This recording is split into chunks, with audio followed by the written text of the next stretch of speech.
अब हम लोग क्वेश्चन नंबर 3 में देखेंगे।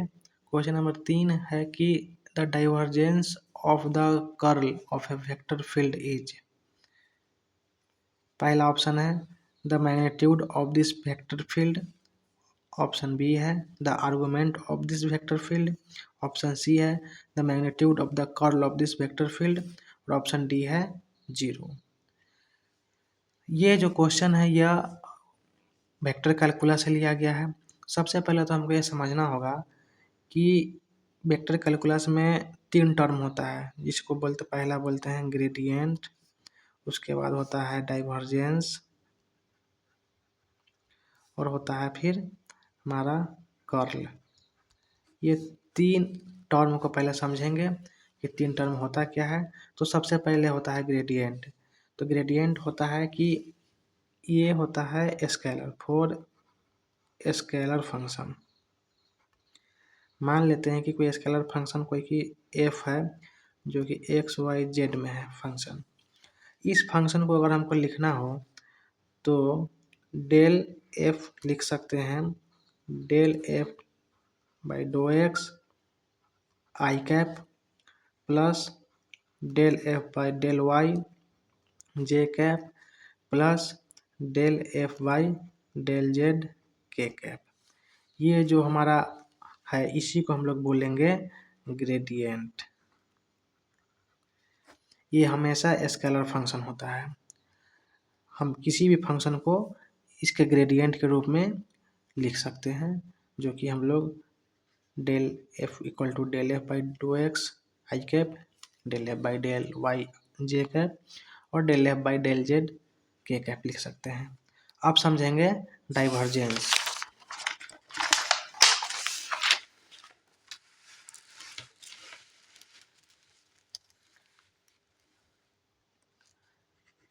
डाइवर्जेंस डाइवर्जेंस को हम लोग डिनोट कर सकते हैं डेल डॉट ए। ए हम लोग मान लेंगे ए जो है कोई वेक्टर फील्ड है, कोई वेक्टर है, वेक्टर ए है जो कि कोई वेक्टर है। इसको हम लोग इसलिए लिख सकते हैं ए x i cap plus A Y j cap plus A Z k cap. हमारा ए कोई वेक्टर है, इस वेक्टर को अगर हमको लिखना है इसके डाइवर्जेंस तो हम लोग लिख सकते हैं del dot A equal to del A x by dough x plus del A y by del y plus del A z divide by del do z. ये हमारा लिखने का तरीका है, जिसको हम लोग बोलते हैं डाइवर्जेंस। अब आते हैं तीसरा जो टर्म है कर्ल। कर्ल इसका फिजिकल जो मीनिंग होता है, फिजिकल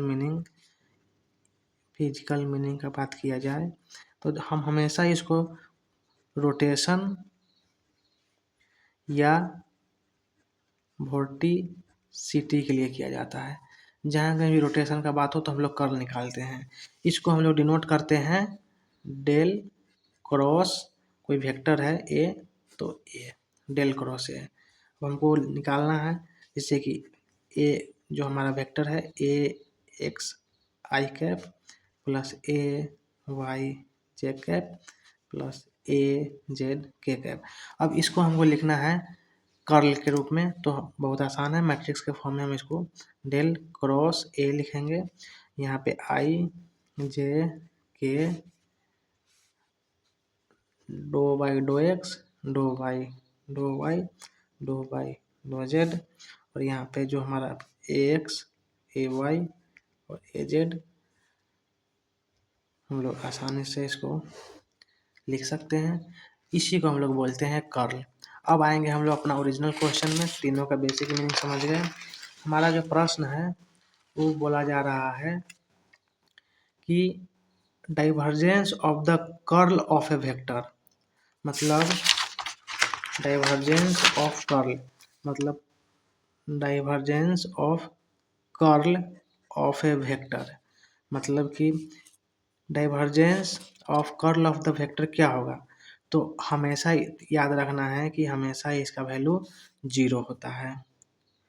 तो इसका जो सही ऑप्शन होगा वो ऑप्शन नंबर हमारा डी जो है वो करेक्ट आंसर होगा।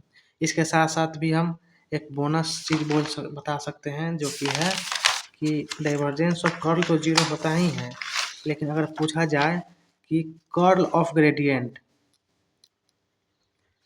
कर्ल ऑफ ग्रेडियंट अगर आए तो इसका भी वैल्यू 0 होता है। तो ये भी ध्यान देना है कि ग्रेडियंट ऑफ कर्ल 0 होता है और कर्ल ऑफ ग्रेडियंट भी 0 होता है। अब आइए क्वेश्चन नंबर 4।